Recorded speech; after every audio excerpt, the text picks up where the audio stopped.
Hello, and welcome to the second and final episode of All About Adult Learning. In today's episode, we'll be finding ways to build a bridge between adult learners and effective professional development.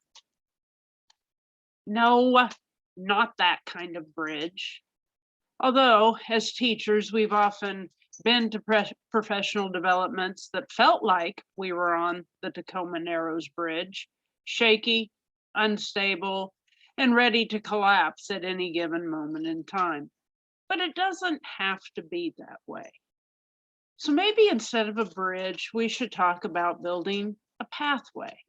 Yeah, a pathway between adult learners and effective professional development using the principles of andragogy.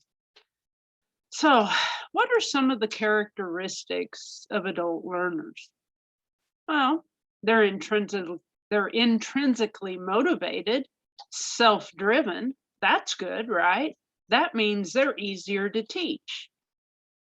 Kind of. But they have to see the value in what they're learning. They want to be able to take ownership in their learning. They like self-directed learning. They also like to build on their current knowledge. And they need to be able to apply what they're learning. And they also sometimes have strongly held beliefs and biases which can interfere with professional development. So how do we use this information to make it more effective? Well, let's look at the fact that they are intrinsically motivated, they take ownership in their own learning, and they have to see the value in what they're learning.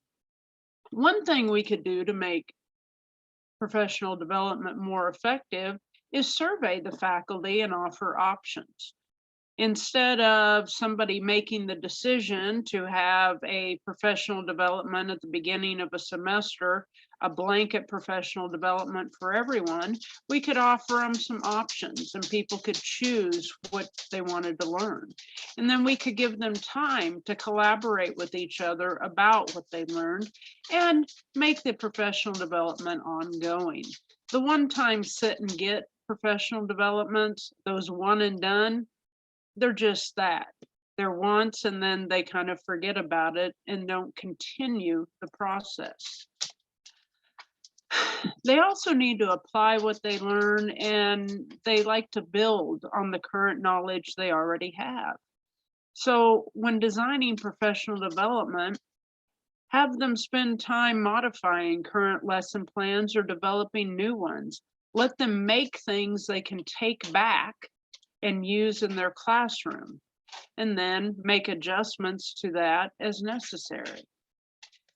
Now, they do have strongly held beliefs and biases, and well, they're not always receptive to professional development, and they don't always like change.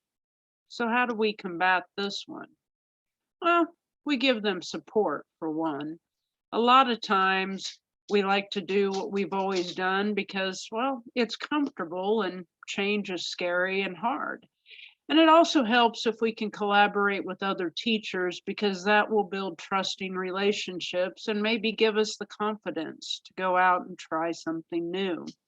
And then once we have that, we can create a culture of continuous improvement where everyone supports each other and builds on what they learn.